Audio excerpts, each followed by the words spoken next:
Welcome to Two Giant Goofballs, a New York Giants podcast. Are you a goofball that loves Giants football? If so, sit back and relax as we talk about the team that both excites and frustrates us so much. And now, here are your goofball hosts, Drew and Rob. Welcome, fellow goofballs, to Two Giant Goofballs, the New York Giants podcast. I am Drew, joined as always by... I'm me, Rob, with Mrs. Peaches.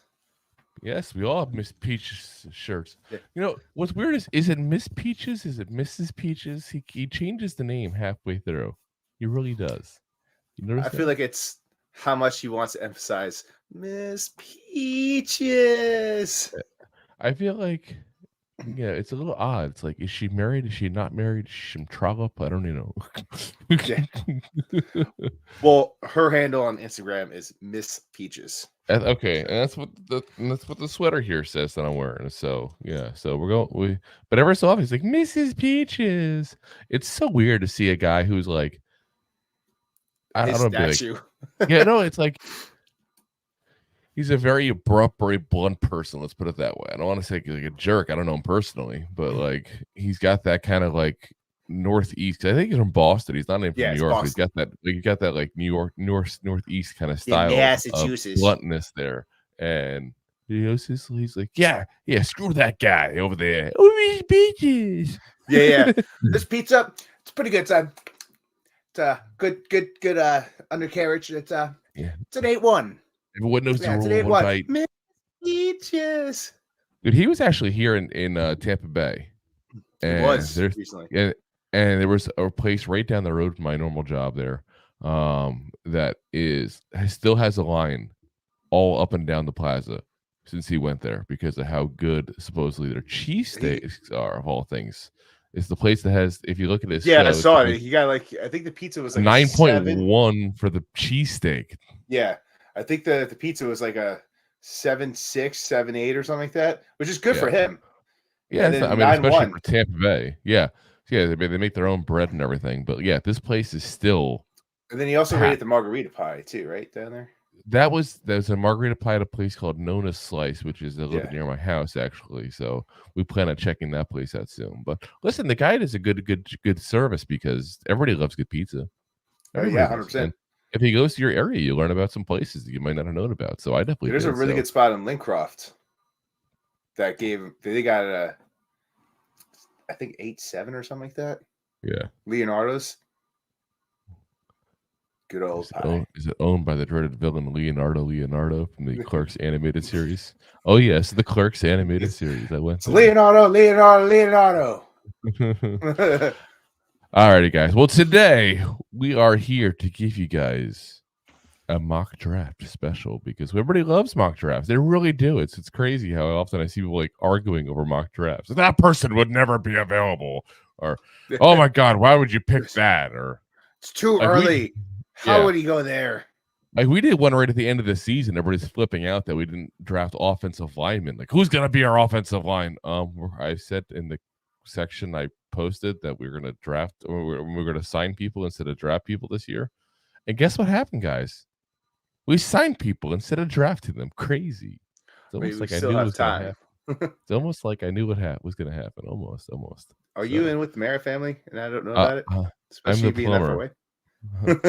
Who was that last year? Like, was the carpenter or the plumber or something that was giving away secrets on Twitter?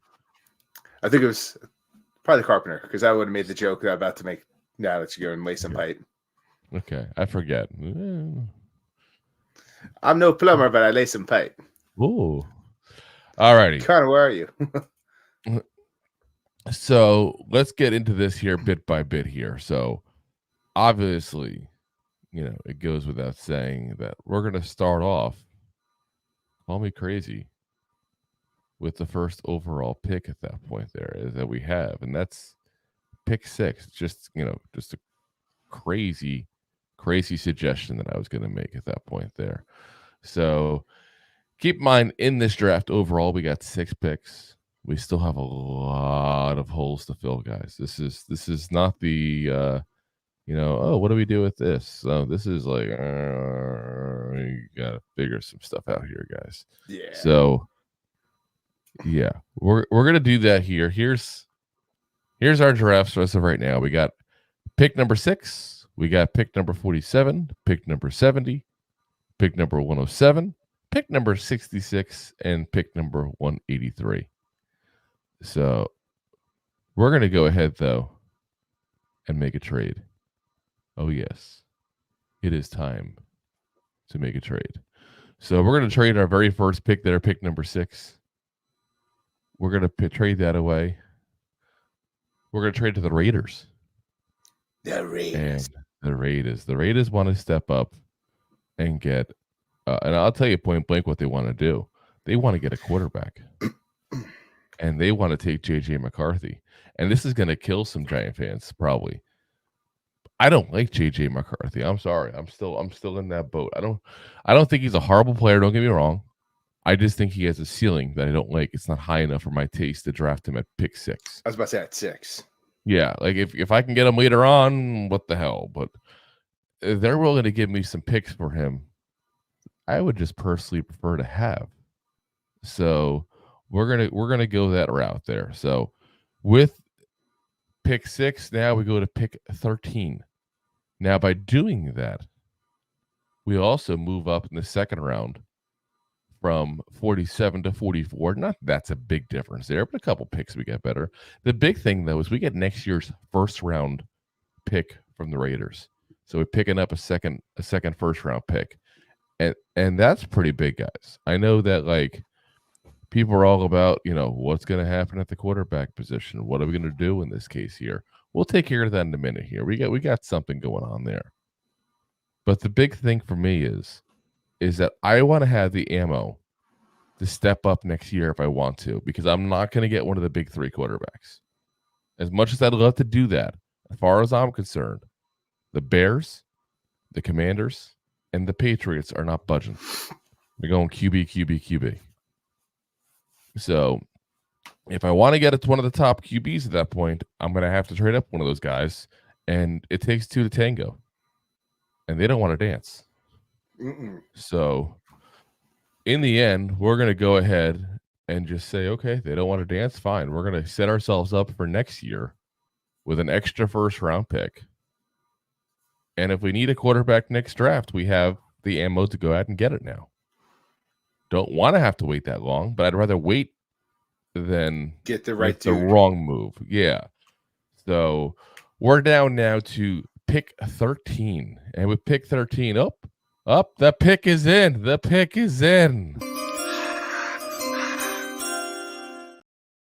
Oh, yes. If you don't know who that man dancing around was, that is wide receiver Rome Odunze out of Washington, who I can't believe happened to slip to number 13. And this is one of those picks that people say, oh, I can't believe he would never be there at 13. I don't know what's going to happen, guys. After J.J. McCarthy was taken, there was Brock Bowers was taken, a couple of offensive linemen was taken, and he just happened to still be there at pick 13. So who knows what's going to happen on draft day. But there he was. I took him.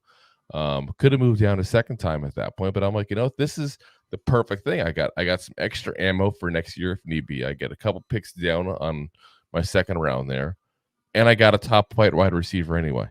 Yep, I was about to say, you got the dude in the wide receiver room that we've been talking about. Are we getting a number 1 receiver? Yeah. Who's going to be a number 1 receiver? Last year, our number 1 receiver was supposed to be a tight end. They didn't see the field for half the year, but that's besides the case. Yeah, but this is one of those scenarios that if it works out that way, that's a really damn good outcome at that point, because we get a player we would have probably taken at 6 anyway, potentially. And we get in the end, we get him 5 picks later, and we had now that extra first round pick next year. So, Rome Odunze is one of those guys that I think is, like I said, one of the top 3. I think those 3 top guys there with him, Malik Neighbors, and Marvin Harrison Jr., you got 3 receivers that I think all will excel in this year. I'm much more up on these guys than I was in the wide receiver class last year. Remember how we talked about them last year? We said that Zay Flowers would be legit. We were actually very impressed with him. I think that proved to be the case. We said we thought Jordan Addison was solid. I think he actually excelled better than what you and I thought he would do, actually. We thought he'd be a solid player. And we thought that Jackson Smith-Njigba is actually the best wide receiver in that draft, which we'll see what happens with that. He was kind of, cock-blocked a little bit by being wide receiver 3 in that. I mean, I was a Zay Flowers guy. He was my favorite come out. Was it Zay Flowers you liked most? I thought it was both of us had Jackson Smith. I was a Zay guy.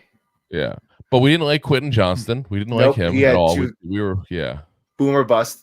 Yeah, we did not like him at all. So, but this is a year where I feel like there's a lot more receivers, but we're very high on all 3 of the big 3.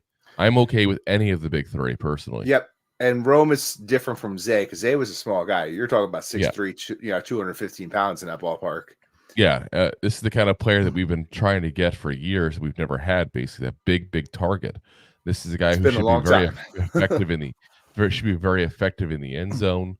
Had 1,600 yards and 13 touchdowns last year at Washington. It's a solid, good player at that point that we'd be getting. And like I said, we got a player I would have been fine taking at number 6 while moving back, getting the extra ammo, getting the extra pick for next year if need be. And listen, if it works out a quarterback this year somehow with another option, we still have an extra second-round pick. That's not a horrible thing to have, especially a team like the Raiders. Let's be honest, doesn't exactly have recent history of being very, very good.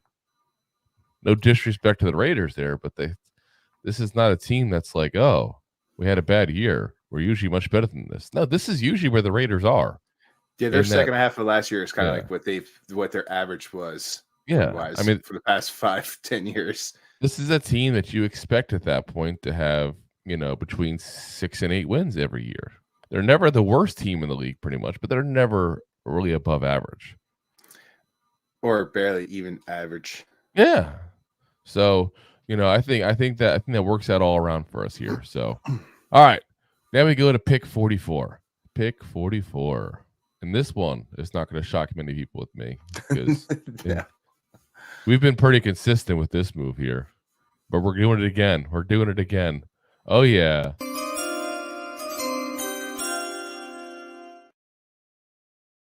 There he is. We get Rome Odunze. Now we get his quarterback, Michael Penix Jr. And I think we just gave something away here as I hit the wrong button, apparently. Hold on. I don't know what happened there. Oh, no. Give it up way too much now. This is what happens when I have too many buttons to hit at that point. Let's leave those screens alone. Yeah, Michael Penix Jr. We've been very consistent on taking that guy. Pretty much, I think every single mock draft we've taken him. Pretty much. Yeah, I really think every single mock draft we've done, I think we've taken him now. Sometimes late first, sometimes in the second, but this is a guy that I still stand by. I think as long as the medicals check out, and again, I don't have access to that. Rob doesn't have access to that, but this is a guy who, you can look at his tape and go, this is a first round quarterback. I'm sorry. I look at that tape and that's still what I see as a first round quarterback. And I'm not saying he's a sure thing. I'm not saying he's a future MVP. I'm not going crazy on Penix. But I think Penix is a better quarterback than J.J. McCarthy. I really do. J.J. McCarthy, for some reason, they were afraid to feature him in Michigan. And I say it that way. I was going to say there's a difference. Like, Penix has such a high ceiling to him. A high year ceiling. Like, I think we saw pretty much where J.J. is going to be in his He's career. A game manager. Yeah. He's going to be the new version of Alex Smith. Yeah, and I'm sorry, but if you are Jim Harbaugh, excuse me, there, a little sneeze. If you're Jim Harbaugh, why would you hold back if you had this great quarterback that can throw the ball and sling the rock all over the field? I'm sorry. I don't care how good your running game is. I don't care how big a hogs you have up front at that point there, because he had some good offensive linemen to go along with a really good running back. If this guy was that good, you would feature him. I'm not saying you'd feature him like where you throw the ball 50 times a game. But if you watch those, it'd be a little bit more. if you watch those games, he was he never put the ball in his hands. He never put the game in his hands. Said, "Here, you go win this for us." That's an issue. Correct. Look at San Francisco when he was out there. Yeah. Alex Smith. He was a great game manager out there. And he did throw the ball and he did get around, but he wasn't flashy. He just did what he had to do. And that's kind of like how JJ played through college. Some games, he'll get you those 3+ 100 yards, and sometimes he'll get you 120. Yeah, it's just like I said, to me, I can't trust a quarterback whose coach didn't even trust him in the games in college. That's to me is just absolutely pure insanity. How's he supposed to excel in the NFL if he can't excel in college? Yeah, he won a national title, but yeah, and I get that, but he won a national title. But Trent Dilfer won a Super Bowl. I'm not trying to say he's Trent Dilfer either. Don't get me wrong. I'm not trying to say this guy has no possibility of being anything decent at that point there. But he literally had a game where he got 60 yards and the team still won. 60 yards. That was against Penn State, by the way. He had, 1, 2, 3, 4, 5, 6 games out of the 15 under 200 yards. Didn't the Raiders just do that? Yeah, that's not good when you're doing the Raiders thing. And if you look at the season, he didn't get better as the season went. They counted on him less. That's not good here. Of the 15 games, okay, I'm going to go over the last 6 games that J.J. McCarthy had, and it's just his yardage. And this is to show you how much he was not counted on in this offense. 60 yards, 141 yards, 148 yards, 147 yards, 221 yards, 140. That sounds like a team we know that did something like that 2 seasons ago. That sounds like Daniel Jones. I'm sorry, but that's what I was hinting at. I'm not trying to be disrespectful. I'm just going to say it point blank, straight up at that point. That to me does not scream, I'm ready to excel at the next level. And again, maybe I'm wrong. Maybe Harbaugh is an idiot. Maybe Harbaugh doesn't know what he has in that. But, again, we all know what Rob thinks about Harbaugh. He said he's one of the greatest coaches of this generation here. But like I said, if he does one thing about Harbaugh, the man knows offenses. He knows quarterbacks. He was a quarterback in the NFL. Okay, that's what he does. Now let's go through the same exact yardage wise for Michael Penix. Now his first game in this, I'm going to do the same 11 through 15 at that point. Actually, we did 10 through 15, didn't we? So let's do the 10 through 15 that we did for Michael Penix now. Just yardage at that point. I'm not even going to touchdown differential, all that kind of stuff. 332 yards, 162. So we had the one bad. 204, 319, 430, 255. That's a big difference, guys. That's 100%. I'm letting you lead my offense. I'm trusting you to do the right thing. That's what that is. Here's the ball. Go win the game. Exactly. And I just don't know. I don't even know where Penix is going to go as part of the thing too. I could see him going, as I see Deb talk about it as well. I was about to say, I see him going in the first round in some drafts. And we've talked about it before. I've heard some scouts say that some people will take him off their board entirely, wouldn't even take him because of all the injury issues. To me, though, if I get the chance to get a quarterback in the second round that has this kind of abilities, and my biggest thing that stops me from taking him early is the injuries, but his medicals check out, I'm all for it. Like I said, we've done it before where the Giants have gone to the back of the first round and taken him. I'm perfectly fine with that. I'm not so sure he's going to go in the first half of the first round. I think best case scenario, late first round pick. Worst case scenario, he's a mid second round pick. That's where I'm at, and this is that worst case scenario for him. He just happened to be there, at this point. But if you're telling me that I can go ahead and get a guy like that to lead my offense, give him a year to see what he can do. And if he can't do it, I have 2 first-round picks the next year. I'm set up 100%. because I can go ahead and put him for 3 more years as my backup, worst case scenario. Go draft another guy. I got 2 first-round picks in 25. Plus, I can still have my 1 in 26. I can trade if I need to. I can do 3 picks, move up to the top spots at that point. This is a weird draft because you look at what's going on in this draft, and you have 3 teams up front that all need a quarterback, and there's three top tier quarterbacks according to this draft.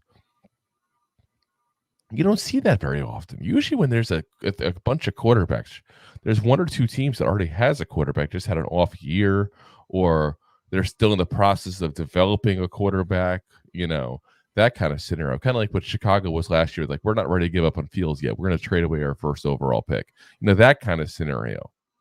And it's just weird that there's no option really this year to do that. So I think, next year, history tells you that option will probably be there. That's the typical thing at that point there. So, I'll take a guy like Michael Penix, who's gone through a lot in his career, gone through a lot of adversity at that point. It's a guy that I think is going to come in like an adult in the room. Like, I've led offenses before. I've gone through a lot of stuff in my career already. I'm ready to go. He's got a cannon of an arm. And, everybody kept on, we talked about it earlier. Oh, well, we can't draft him. We have a horrible right tackle. Guess what, guys? We have a good right tackle now. We have Jermaine Illuminor. Almost like someone perhaps said we'd get him. I wonder who said that, Rob. Was there 2 people who might have said that, perhaps? There must have been goofballs. Some goofballs that have been calling for that ever since we hired Carmine Priscillo and said that from the very get-go that we would get him. Yes. Yeah. We did say it's almost like they know they have an issue there, and they want to put a really good guy in that spot to I don't know, maybe protect. And it's almost like quarterback.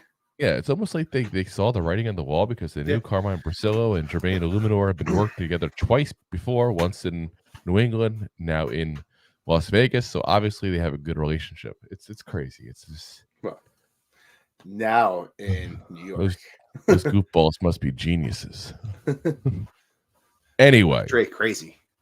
Anyway, now we got a top flight receiver. Now we got a quarterback that we can give a shot to at that point there and keep him on a short leash. And if he's not any good at that point and we're wrong, we got next year at that point. We got an extra first round pick and we can go for someone else if we think there's a better option in the next draft. We have that option. We could pull a Cardinals and go right from Rosen to Kyler Murray. Well, hopefully not Kyler Murray, but yeah. But you know what I'm saying though. We have we have that exact scenario that we can do. And listen, if we're not in a good spot when it comes to the first round pick, a lot of people we could start trading. Like, we have the power. Like, if our first two picks have the power, or towards the end, we could take that and push it right towards right top 5 pick. Usually, like I said, we have a lot of options there. All of a sudden, with that kind of with that kind of movement there. So, let's see here. So, next pick, number 70. We're trading again, guys. We're trading again. The Cardinals are on the horn, and they want that pick 70. Guess what? They got pick 71. So that's we're not really changing too much here, to be honest with you. We're going down 1 pick in the 3rd round. That's it. They're going to give us pick 138, and we're going to swap them by giving them 183. So we're going up. Almost 45 spots there at that point. So it's a round and a half increase at that point there. And we just dropped down 1 pick. I'm going to take that all day long. You kidding me? You offered me that kind of deal. I'm taking that all day long. And I'm going to continue with what we've been trying to do this whole offseason there. If you notice what Joe Shane is doing, he's trying to build to the trenches. He's trying to build up that defensive and offensive, trench at that point. we've done a lot of work on the offensive line, obviously, this offseason here yeah. in free agency. A lot of work. We've signed, 4 or 5 different offensive linemen there, including 2 potential starters there. I think we've done maybe more. Maybe it's like 5 or 6. I was about to say it might be up to 6. Yeah. We only signed 1 guy for the defensive line there, and that's, obviously one of the biggest, if not actually the biggest move we've made, Brian Burns there, adding him to the pass rush. Well, the edge room is a little light, guys. You got, Kayvon Thibodeau and Brian Burns obviously starting. You got Azeez Ojulari when he's healthy as a backup. Besides that, what do we really have? Nothing. We don't really have much, guys. And again, Azeez Ojulari, I like Azeez a lot, actually. I think he's got a lot of talent. He just has trouble staying healthy. But again, you want to counter him? You want to have him as your only backup that you trust to actually put in the game? No, you can't do that. So we're adding another edge rusher here. It's that time. The pick is in.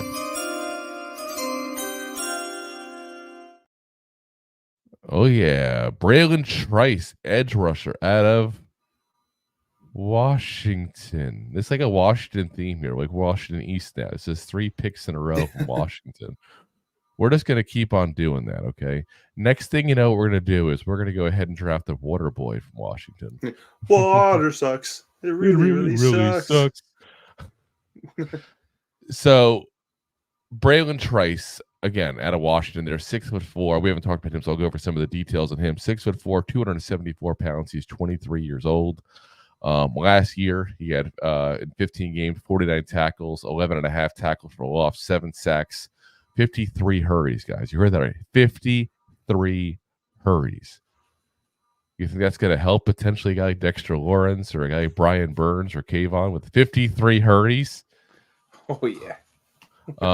2 passes defended, 1 forced fumble, 1 fumble recovery. Prior year in 22, 38 tackles, 12 tackles for loss, 9 sacks, 46 hurries. So, yeah, this guy is a guy who, for whatever reason, he gets to the quarterback like crazy. He may not quite finish the deal, but that's a shnikey load of hurries, guys.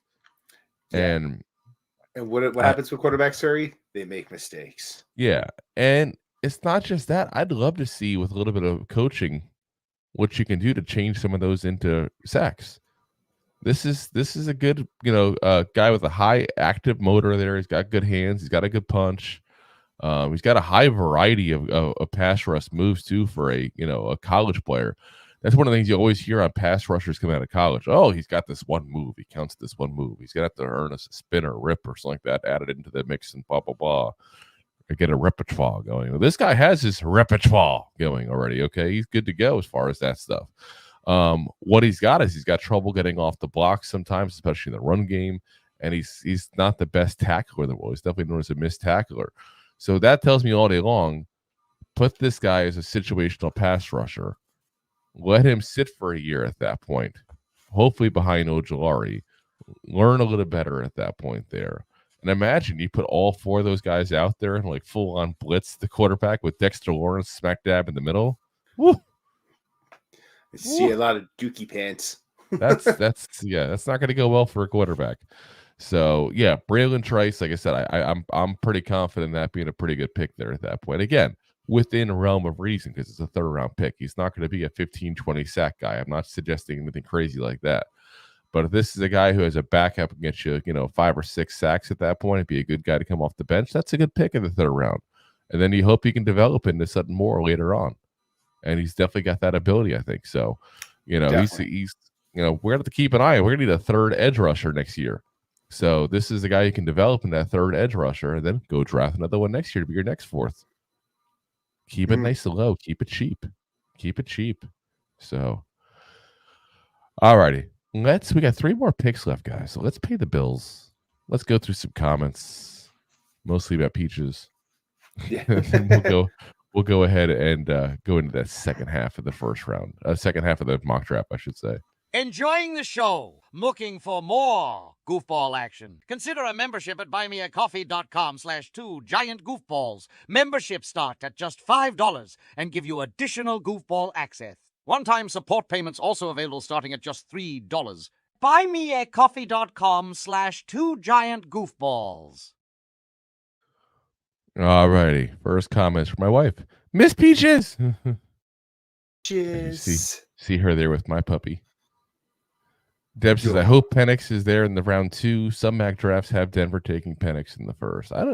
Denver's the oddball in this whole draft too, because I keep on wondering what's Denver gonna do. Like, they don't have a quarterback. They're like us; they don't have a quarterback, and but they have even less of a chance of moving up for a quarterback. Like even JJ McCarthy is not going to be there for the most they can move up, whereas he might be available for us. Again, I don't want him. I'm just saying. So yeah, I don't know. Denver's one of those teams that I've heard a lot of Bo Nix rumors with them though, and I don't know how much that's true and how much it's not. Sean Payton is one of those guys that, to be honest, most of his career has had Drew Brees, and Drew Brees was a free agent they signed because he was the best quarterback available. Well, one of the two, because they had Dante Culpepper available as well that offseason, if I'm right. But he went to the Dolphins.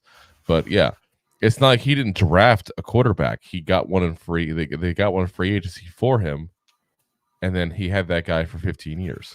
So, we don't really know what to think as far as Sean Payton and drafting quarterbacks. So we don't know what he covets and what he actually would like to have in a quarterback. He happened to luck into a really, really good one.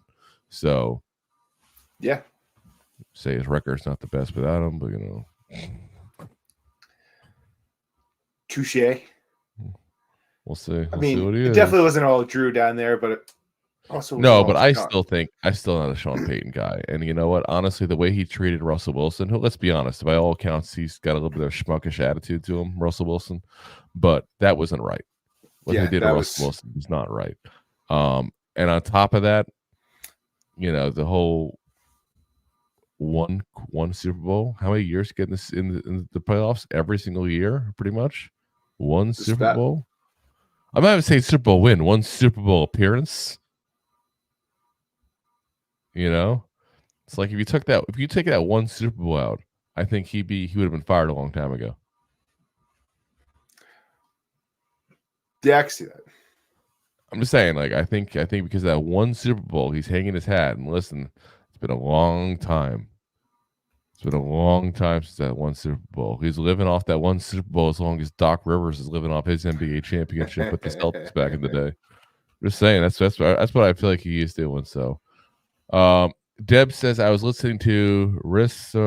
Who's that guy? I don't even know who's that guy. Is that a New York guy? You know who this guy is, Rob?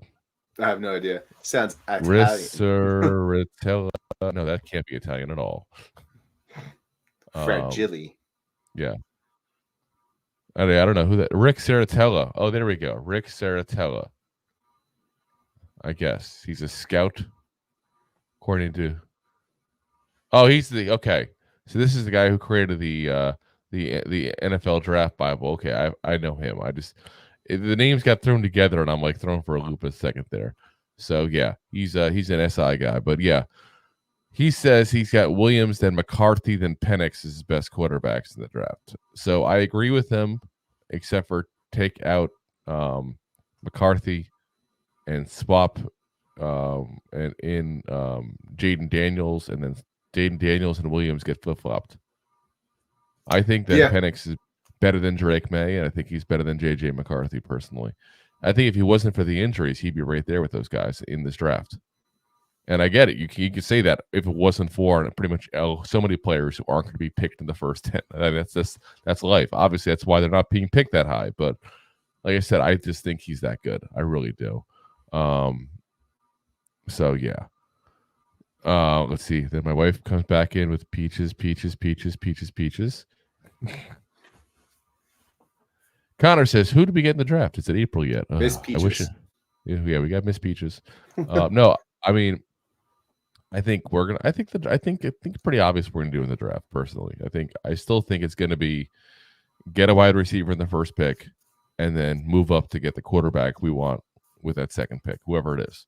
And I don't know who they want. I don't know if they want try to get back up and get J.J. McCarthy that early.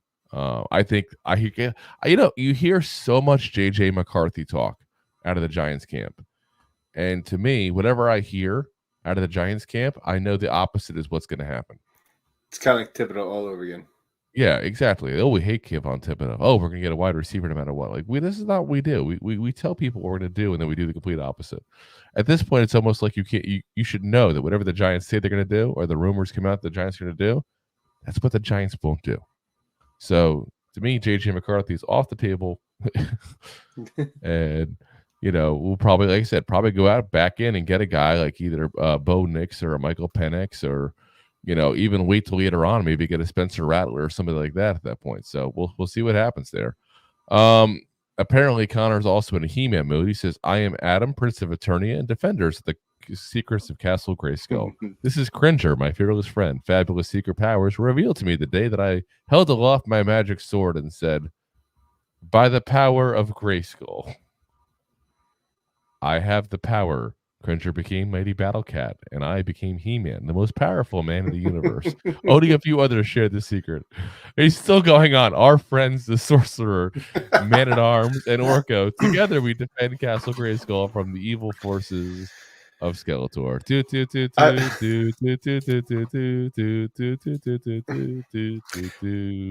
I haven't seen He-Man forever. I've never seen Dolph Lundgren He-Man. Back in the day. Oh, the movie. You're talking about the movie. Okay. They have the new version now with Kevin Smith was doing for Netflix. That's what I'm saying. It's Netflix, right? Yeah, I watched the first season. I hadn't watched the second season. The second season is out. The first season was all right, but they took He-Man out of most of it. It's like, here's He-Man with no He-Man. Yeah, that was a bit of a puzzling move there. John S. Anderson Jr. His house. He says, "I want a new drug, one that won't make me sick, one that won't make me crash my car or make me feel 3 feet thick. I want a new drug, one that won't hurt my head, one that won't make my mouth too dry or my eyes too red." I can't tell, is this like an actual drug he's on or is this a song? It feels like a song. If not, John, you have a song there. I'm just saying, if you pick up a guitar. Get a campfire. That is sounding like lyrics right there. That is definitely sounding like lyrics. All right, let's get back into our mock draft here. So we got a quarterback, we got a wide receiver, we got an edge rusher. I think we've gotten a lot of the holes fixed that we have here. It's time for some depth. The only thing we haven't fixed that we had there to fix was the corner. As John says, "Just so you know, I'm completely naked, clothes being cleaned." LOL. Thank you for sharing that, John. Appreciate that. Well, at least when he says all his laundry's done, it's going to be done. I'm just glad I didn't ask for the link to start doing the show live. Yeah. But yeah, the only spot I don't have us fixing here, and let's be honest, I think at this point it's too late to fix through the draft, is that we do need a second corner. I do still think the Giants will bring in a veteran corner of some kind, and I think they'll let him and Nick McLeod fight it out for that second corner spot. That's just my own personal opinion. McLeod. So, before somebody says it, because I feel like people always, we didn't get this. You can't fix every position in the draft. In fact, technically, you're not supposed to fix the position. You're supposed to take the best player available. But let's be honest, everybody takes a little bit based on that. Or if that was the case, you'd have a team with it might have a decent quarterback already. Take a quarterback in the first overall pick. It's just that's not what happens. You take what you need, along with it's got to be both need and value at that point. So it's like saying I was about to say San Diego. It's like LA taking a quarterback. Yeah, like the Chargers wouldn't take a quarterback if one of them dropped in their lap, obviously. All right, let's go into pick number 107 here. 107, and we're talking about a guy that we just talked about here on our running back show. We just posted their last prior to this there. So you guys that have been watching on a regular basis are going to be familiar with this name now. And it's time. Oh, the pick is in.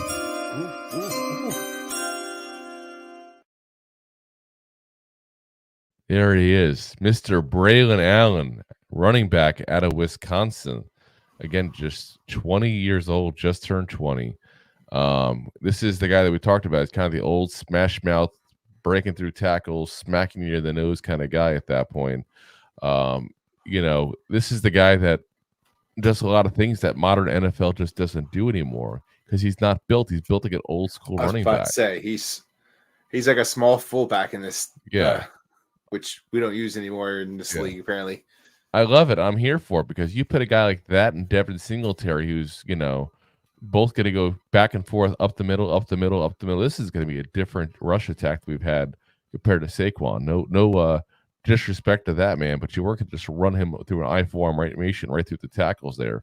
You did crazy things with Saquon because you want to utilize his speed, and you knew he wasn't the best at breaking tackles. Now you got guys that this is what they do is they're going to shoot down the middle and they're going to break through tackles. Again, Bralen Allen comes through with being good in pass protection already as a rookie, at least according to what he showed in college. Obviously, had to see him against the NFL there, but most guys don't have that ability. He does. So we can step right in as our number 2 running back there. You got your short yardage back because let's be honest, the last couple of years, who's been our short yardage back? Daniel Jones. That's not good, guys. When your quarterback with neck issues is your short yardage back in 3rd and 4th downs, that is not good. No, it's just asking to have a season just like we just had. Yeah. Now, when the quarterback tears his ACL. In this draft scenario, obviously, we went ahead and we got, Michael Penix Jr. to be our new quarterback. So you're not going to put Daniel Jones in, obviously, for 4th and 1 either. But what I'm just, you also don't want to go ahead and put Michael Penix in those scenarios either, considering the injury issues that he's had in the past. You want to throw him in those scenarios? No. I want him to have a long, fruitful career. But Bralen Allen is the guy that you can put in there, and he can go ahead and get exactly those kind of stops at that point for us. Get us that last yard. They can go ahead and get the touchdown at that point there on the long drive there, when you're at 3rd and 1 at the goal line. When you got that 4th and inches and you want to go for it, because let's be honest, Giants haven't been exactly new school lately. Until now, Dable doesn't mind going for it on 4th down. This is the first Giants coach that does that kind of stuff. I like that. This is the perfect perfect running back for that kind of scenario. So I'm liking Bralen Allen there at pick 107. The bull himself. Oh, yes. Next up. Ooh. This is the one we traded up with, too. This is when we went from, pick 183 now up to 138 here. So this is our earlier pick than we anticipated initially here. And listen, we still don't know what's going to happen with a certain Darren Waller. Even the report said that yesterday was he's still not decided what he's doing. If you're waiting this long, I got to think you're not playing. Even if you're playing, your heart's not in it. I think his heart. I think he's just concerned about if the rumor is true and it's a CTE thing at that point. He's worried about concussions and issues he's had from one this year. Then I get it, especially given everything else he's gone through in this man's life.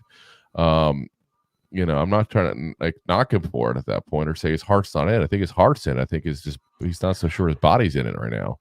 I'm not saying he doesn't have the heart to do it, but if you're taking this long and you're worried about an injury, you're not going to play through your full potential. So I was probably not. So if he's worried about CTE and concussions and going forward with that, you think he's going to go down and run as hard as he can? I think I think when the whistle starts, you go into muscle memory of doing that stuff. I do. I don't think that's going to stop him. That's not necessarily true. I mean, he may be running out of bounds more than just getting tackled like that. I don't know. Which will take away. We shall see. But we are signing. We're drafting a guy here who's a project tight end that actually we took a little earlier than I really thought would be a spot for him. But we were starting to run out of tight ends. There he was. And I think he's got some potential. Walking down the street. So yeah. Singing do what diddy dum diddy do. Here he is. Jared Wiley, tight end at a TCU. We talked about him also in our tight end episode. So really, if you guys want full, rundown of these players here, we got our quarterback episode, our wide receiver episode, our tight end episode, our running back episode. Those guys mentioned all these guys we drafted here, and Bralen Trice will come up. Obviously, we do our edges later on this probably next week or so. Anyway, Jerry Wiley again is a guy who's good hands, good at running after the catch there, pretty quick for his size, and he's got a pretty high ceiling. But he needs help with blocking. He's got trouble getting separation. He's definitely a developmental tight end, and it's exactly what we need. You pair him up with Bellinger at that point, and he's kind of the wish version of Waller, and you go back to having a receiving tight end and a blocking tight end, and you can put them both in the field, and he's not as bad a blocker as Waller is, but he's not as good a receiver as Waller is, and again, we talked about the tight end episodes. I don't want to repeat for those who have been watching all the shows, but one thing I like about him is the fact that he's extremely aggressive with his blocking. He may not be the best at it, but god damn it, that guy gets he tries. That guy gets an E for effort. Like, I will take a guy like that's got a good motor, keeps on trying, understands the importance of it, but just has to get better at it. Stick him with some guys there that can hopefully teach him some better technique at that point, and let him go for it and see what develops out of this guy. Worst comes to worst, he's going to be a backup tight end, and you're picking him at 138. It's not like you're picking him at 38. So, if he's just a backup tight end that makes it on your roster for a few years, that's what you're getting at 138. 138 is not your Pro Bowl selection spots there at that point. But what's weird about it is that is a spot that a lot of the better tight ends are drafted, is that kind of range. Yes. So, right. That was the ballpark where Kelsey was taken. Yeah, I mean, so, who knows? You never know. You take a shot at a guy, you hope he pans out, and if he doesn't pan out, let's pick 138. Who cares? You have him for a couple years as a backup, and you move on once he becomes too expensive, if he does not fit long-term, No biggie. Yeah. All right. Got one more pick, guys. One more pick. We're going to celebrate. One more pick. Oh, yes. And we always do go ahead and pick one specific spot. Every single draft. That's what they do. There's one position that the Giants cannot go a full draft without getting. And that is defensive tackle. You're looking that deep. Oh, yes. And that's Gabe Hall at a Baylor defensive tackle there. Now, let me go over a little bit with him, guys, because this is our last pick of the draft. This is a guy who probably won't make our defensive line episode and everything, because he's going to be drafted much later than we're talking about there. 6'6", 287 pounds. Last year, 12 games, 17 tackles, 3.5 tackles for loss, and 2 sacks. Prior year in 22, 13 games, 37 tackles, 5.5 tackles for loss, 4.5 sacks, and returned a fumble for a touchdown as well. In the pro side, he's got good length, he's got good size, and he's got good motor. I will always take a guy who tries late in the draft. Always will take that guy, because you can't teach that. You're either somebody who tries or you don't. Yeah. This is a guy who really does put his heart into the field at that point and tries everything he can. Cons wise, though, is he lacks the explosiveness you like to see out of the position at that point, and lacks some of the power. Now, the question is, can you improve his technique? Can you maybe get him in the weight room and add a couple pounds of muscle onto that body at that point there? This is, again, a guy who tries and has a high motor is most likely the guy who's going to do that. And if you can get a guy at pick 166 that you think you can possibly improve on, worst comes to worst, he's the bottom level guy you have in your defensive tackle room. Again, it's 166, guys. I'm not going to sit there and hype up all these picks as being amazing starters and Pro Bowl caliber players and stuff like that. It's 166. That's where we're at, guys. That's where we're at. Like, you've already picked 3 NFL teams worth of players here at this point. That's 10% of the league already drafted at that point. Think about that. So yeah. That just tells you, chances are this guy's going to be a backup kind of player. So let's be realistic with that. I'll take the guy who's got the high motor, a guy who's got, has been a good teammate at Baylor at that point, that you hope maybe you can develop into something at that point. But worst comes to worst, you got a guy who tries hard, who's got good size, and can clog up the middle for you. There's nothing wrong with that whatsoever. I'll take it. So we end up the draft here with I think a lot of nice spots being filled up there at that point. We went ahead and we got our top wide receiver, something we haven't had since the days of OBJ. Let's be honest, Yeah. that's where we're at. We went ahead and get our our new QB. quarterback potentially that we're going to give a little time to and see what he develops into. We go ahead and get another edge rusher, and you can never have enough edge rushers, guys. Remember when we had the Super Bowl winning teams? I know it's been a while, but So long back ago. when we used to win Super Bowls, Back in my day. at that point we had a whole bunch of pass rushers. It wasn't like we have Strahan, we're good. I feel like we kind of done the last couple of years with Kayvon. We have Kayvon, we're good. And the Kayvon hasn't even fully developed either. He's still in the developmental stage, let's be honest. Oh, 100%. So you got, back then though, you had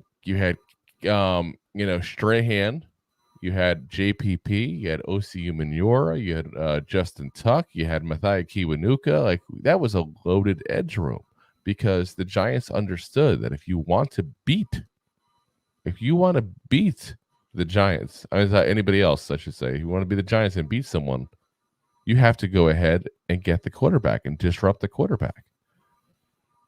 And yeah, that is just insanity at that point. That kind of pass rush. That's like a legendary one. And if you listen to anybody who hates Eli, they talk about, oh, well, of course he had that defense. First off, the defense wasn't that good, guys. If you really want to get into it, the defense wasn't that great besides the pass rush. But because they had a great pass rush, people think that's why they got the Super Bowls. They had the Super Bowls because of Eli. But that was the star of the defense, was that pass rush.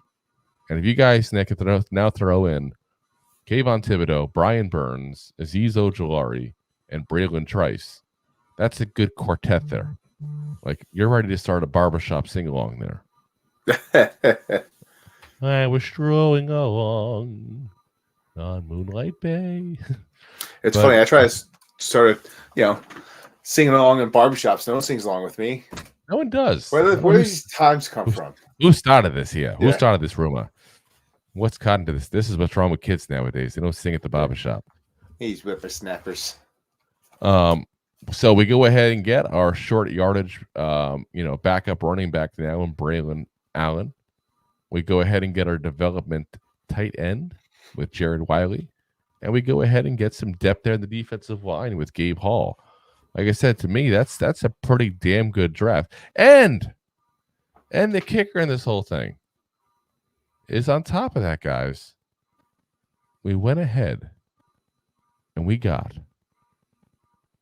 an extra pick in the draft. 2025. We got an extra pick next year, a first-round pick, where if we have an obvious need, or if there's a player we really love and want to just, I don't care, screw it, we're getting this guy, we have that option.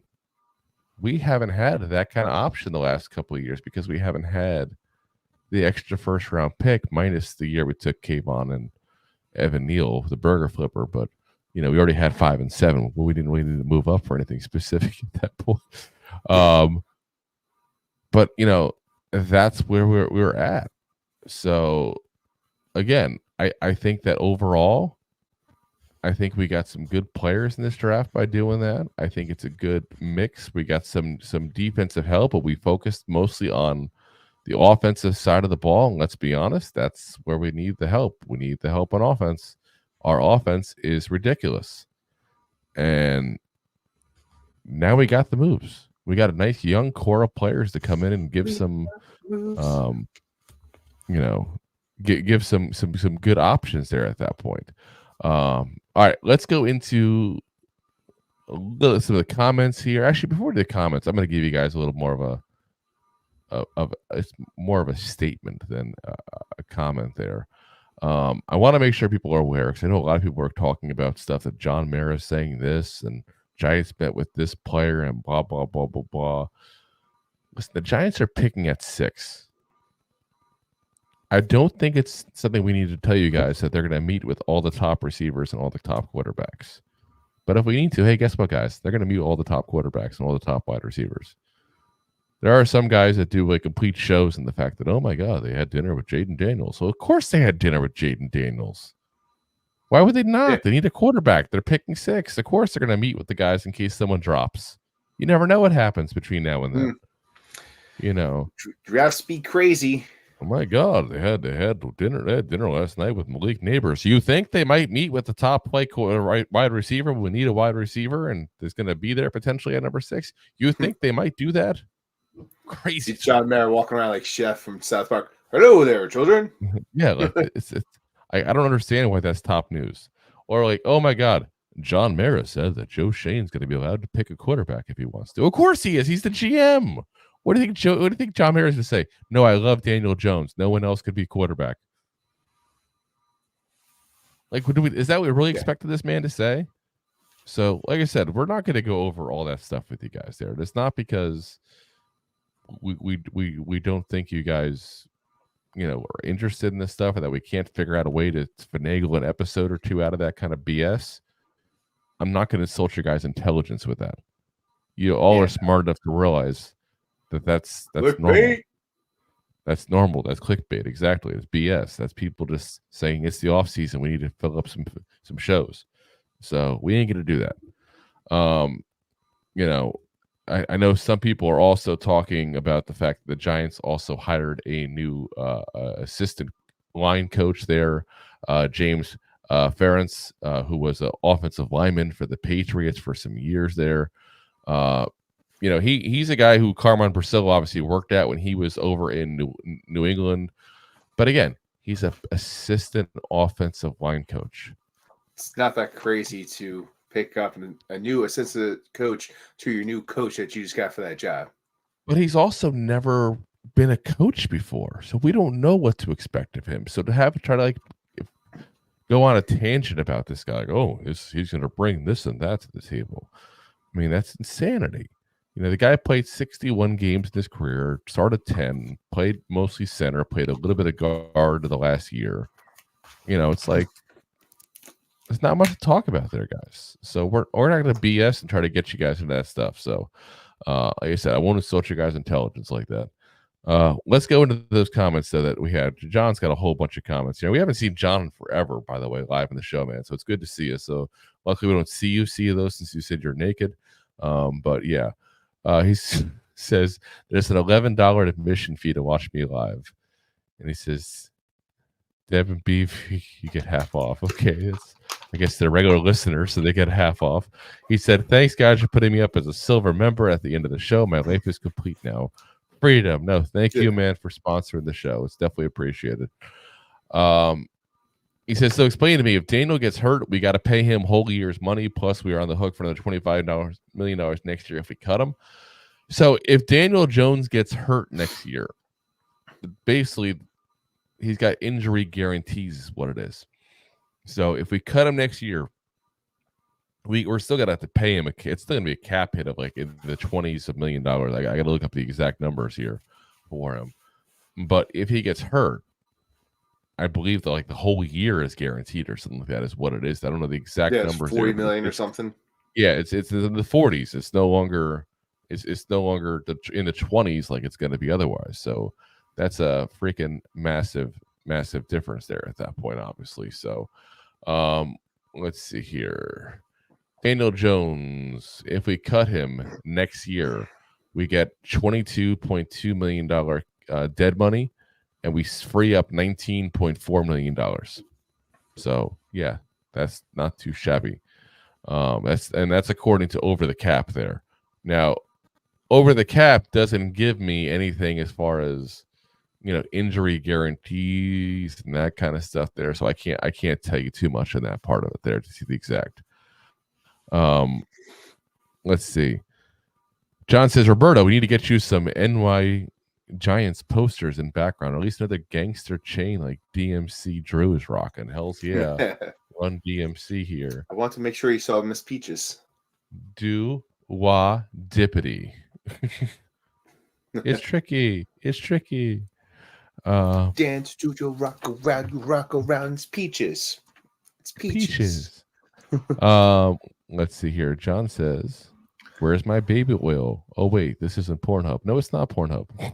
No, John says, don't be watching did the you by carrots, mate. chance? He says, by chance, see Saquon interview in the Kelsey Brothers show? No, I didn't see that, to be honest. I'm kind of like, I'm kind of just done with the Saquon thing, to be honest with you. Pretty much, and it would. There's been clips of it that he's asked Kelsey to come back and be on the line. I heard of that, and yeah, and I'm fine with that. Somebody I saw like really got upset about that. Like, oh, that's disrespectful. The man made a big decision, talked to his family. Listen, He's been doing that for the past few years. It's not a big deal. Like if he wants to go ahead and get, try to get Kelsey to come back and play another year, then I don't see a big deal in that. Plus, it's not like he like did like a whole thing and showed up at his house with a boombox, like Breakfast Club. Yeah. What was that? The 16 Candles. What 80s movies was that? I'm trying to remember. I just remember it's John Cusack. Yeah, I think 16 Candles. Yeah, that was the "Don't You Forget About Me" one. It's one of my karaoke jams. Don't you forget about me. It's hard to do that when you're some schmuck outside my window with a boombox waking up the neighbors. Yeah, I think I remember that one. See, else says, are these agreed upon picks or just yours, Drew? I got here late. Roberto, did you pick different ones? So there are my picks, but Rob always has the opportunity to disagree, agree. Yeah, I mean, we've agreed on the top three for a while. Yeah, we need a quarterback, we need a wide receiver, and if you want to get a quality edge guy, you're gonna have to get them by round 3 or they become crap. Yeah. So, yeah, and honestly, it depends on just who's available the rest of it at that point. I said you got to do strength, but yeah, no. I mean, I said Rob's pretty much in agreement with the picks there, but he has this opportunity. Maybe this one instead of that one or whatever. He does that from time to time. Yeah, Rob's his own man. That's right. Deb says, I read that Bill Walsh, but the 49ers used to take a quarterback every draft. I guess the Eagles have been doing that too. Kind of makes sense. It depends. I mean, like I said, it depends on what you got and what you're looking for at that point there. Again, it's the most important position on the field. If you don't have a quarterback, you're kind of screwed. But I think that you can take a bunch of quarterbacks more often, than, especially what the Giants do, and just see what you got. I mean, they kind of did that towards the end of Eli's, time frame. It was like, let's get Davis Webb. Let's get what's the kid from Syracuse we got? That other guy. The one whose brother was the defensive end. And listen, I'm not trying to use this as to make it that kind of topic, but the one whose brother came out as gay, the defensive end, Carl Nassib. Yeah, there we go. I had to think of his name. But yeah, Ryan Nassib was his brother. That was the guy we drafted. Carl was the defensive end. But yeah, I mean, there's nothing wrong with taking a bunch of them. And the Giants, like I said, were doing that for a while. They're getting like mid-round quarterbacks. Kyle Oletta comes to mind, that kind of stuff there. And you get a whole bunch of them, and you just see if one happens to be anything decent. There's nothing wrong with that mentality. That's for damn sure. Especially because you keep getting decent, cheap quarterbacks at that point to be your backups if you keep drafting them. Correct. But, again, it depends on who you have as starter. Our problem is we need a starting quarterback. We have plenty of backups. Till we get a quarterback, keep on drafting. We got plenty of backups. Deb says, if you have your guy and get another good one, use it to trade. Exactly. And that's what the Lions, I still think, should do with Hendon Hooker. Again, he's like 24, 25 years old now. And it's like he's got 3 more years in his contract. What are we going to do with this guy afterwards? Give him a chance to start if he gets one. John leaves us a blank comment that I'm guessing is not supposed to be blank. But, John, that came up blank, whatever that was. So shooting blanks, my friend. Shooting blanks. All righty, guys. So tomorrow, we'll be live tomorrow. We're gonna go over with you guys there. Doing we're trying to break it up a little because I know it gets a little boring for you guys if we just do here's the position for this and here's the top players for this position. Here's the top player. So we're trying to break it up a little bit this week for you guys. We did a lot of that last week and we'll do a lot of it again next week. So this episode, we're going to do top players available that are sons of former NFL players. There's a lot of them out there, guys. This is definitely a very special draft class as far as family trees here. You got guys in let's say just the wide receiver room for a second here. You have a son of the best wide receiver to ever wear the uniform. I'm sorry what anybody else says, but they can kiss my tuchus on that one. In Jerry Rice, you have one of the top 5 wide receivers of all times in in T.O. having one of his kids in the draft there as well. You got one of the probably top 5 to top 10 at worst case. Obviously Marvin Harrison Jr., his dad was a freaking awesome player as well.